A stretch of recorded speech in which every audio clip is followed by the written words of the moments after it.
Last year, Governor Tim Walz established a Council on Economic Expansion to recommend policies to ensure economic growth.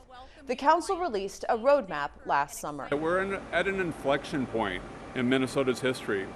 So much has happened in the state and in our country over the last couple of years that have reshaped our personal and work lives, and it will define the future of our economy here in Minnesota. Our fellow Minnesotans are feeling the lasting effects of the pandemic and the global movement for racial justice. And we received as a council the charge from Governor Walz and Lieutenant Governor Flanagan to chart a path for a more equitable, inclusive, sustainable, and resilient economy. What this council found, and it only reinforces what so many of us know, is that we desperately need every Minnesotan and every community in order to thrive economically. Our rural areas need the cities. Our cities need our rural areas. Our majority community needs our communities of color, and our communities of color need our majority community. We are truly in this all together.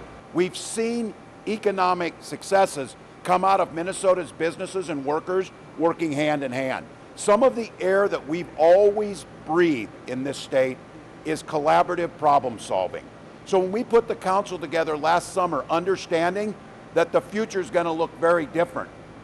80% of the jobs in the next 50 years haven't even been invented yet. This report is highly instructive. It outlines what we need to build an economy that works for all Minnesotans. And that's something that I really appreciate is here throughout, that we need each other, that we're interconnected across the state, across communities, and that is how we will build a Minnesota for the future. It's not so much a report as a roadmap. It doesn't spend a lot of time kind of navel-gazing on how we got here or why we got here. It's really about where we're headed and what we need to do to build a better economy in our state. Joining me in the studio to talk more about Minnesota's economic growth is the Commissioner of the Department of Employment and Economic Development, Steve Grove. Thanks for joining me. Thanks for having me, Shannon. The roadmap was released last summer prior to the elections. Since then, Governor Walz has been elected to 4 more years, and now the DFL control both the House and the Senate. Do you anticipate that the recommendations embedded in this roadmap will find themselves into the governor's proposed budget?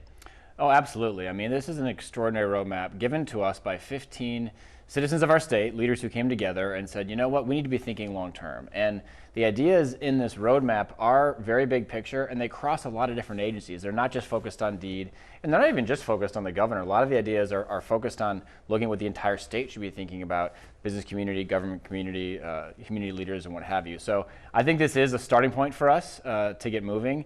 And I think the main point the report makes that I think is maybe more important, even than the individual ideas, is that this is an inflection point for Minnesota.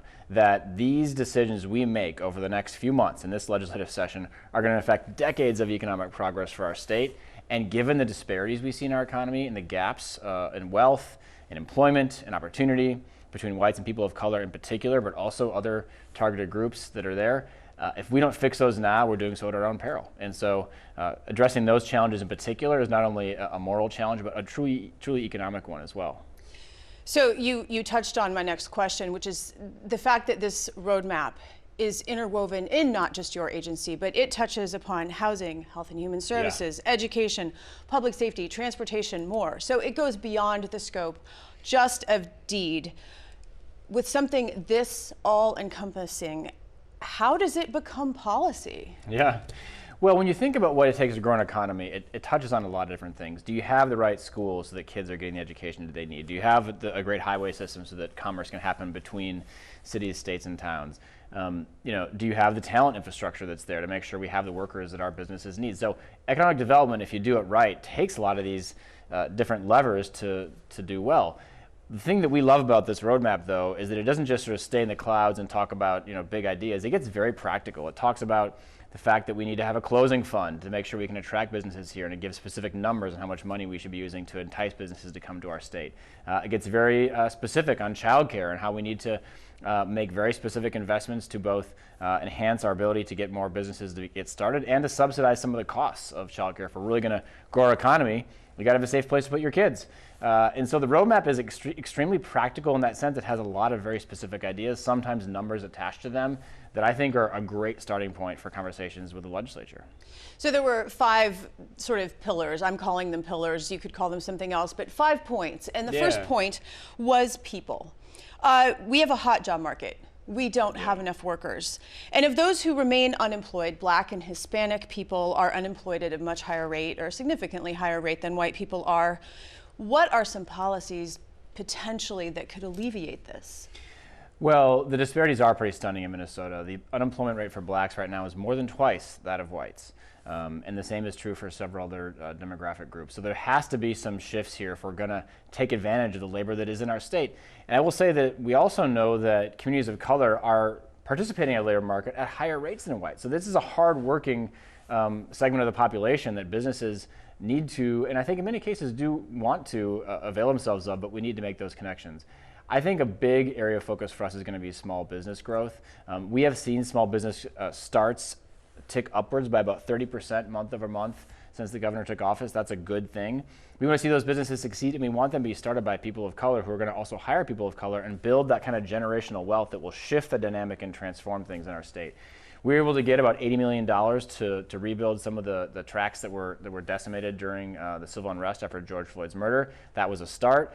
We put a lot more money into BIPOC small businesses through various programs thus far. But looking ahead to this budget season, there are a lot of very specific things we can do, not only to help small businesses who can't walk into a bank and pull down a loan like maybe most can, get that initial capital, but also get technical assistance and training so that the businesses they start actually are successful and succeed. And so you got to look at it holistically, invest both in capitalizing some of these smaller businesses so they can hire and grow their portfolio, but also the technical assistance, because starting a business is hard and you need help, and you need people to help you figure out, how to handle this challenge or that. And there's some great providers in our state that do that work. We just need to invest in them.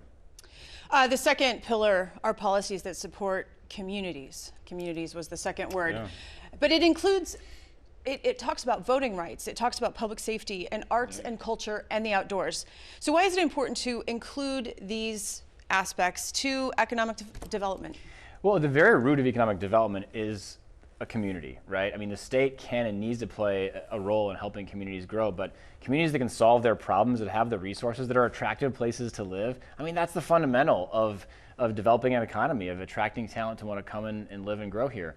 We live at a time where talent is very mobile. People are considering where they want to live. Many can work remotely. Broadband access has improved. The pandemic has totally shifted how we think about where people show up to do their work every day. Minnesota has a shot at attracting more talent if we have great arts and culture, safe communities for people to live in, voting rights and civic participation that demonstrates that we care about what we're building together. Those are signals of things that we've had some strengths on in the past, but they aren't inevitable unless we invest in them in the future. And so the council thought really holistically about this. They weren't just thinking about jobs numbers and employment rates, but what are the community factors, the kind of, je ne sais quoi of a community that makes it attractive to come and live in, and I think that's why you see that piece in the report.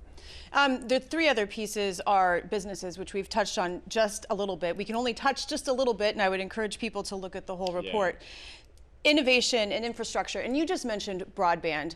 Infrastructure also includes housing, and there are issues with housing, affordable housing, lack of affordable housing.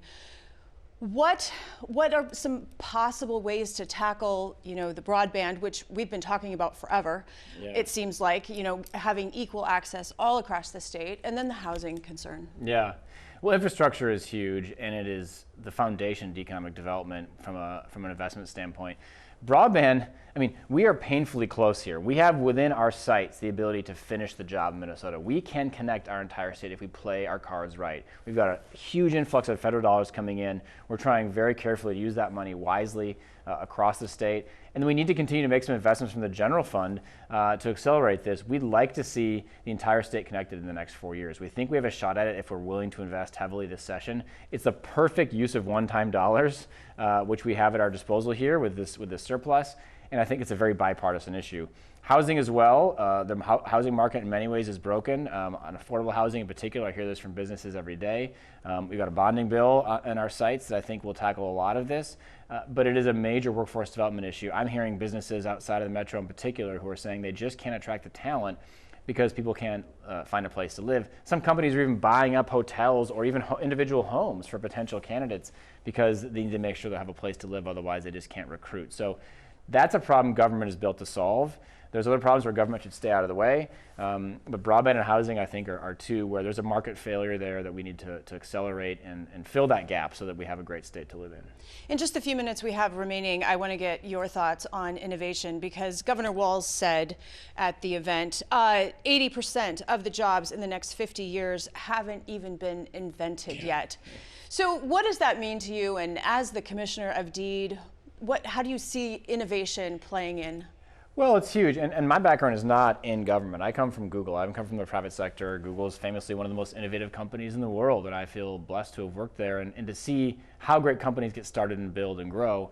You know, here in Minnesota, we have a shot at being an innovation capital in our country. We've got extraordinarily innovative Fortune 500 sector and a really strong startup ecosystem growing around it, but you've got to invest, and I think our Launch Minnesota program is an example of where we said, hey, government has a role to play here. It's the entrepreneurs and business leaders who are going to create those jobs, but if government isn't playing that right role to incentivize people to take that risk, to make it possible to start a new company, especially if you come from an environment where you can't just ask your uncle for $25K or your brother for $50, you need that support.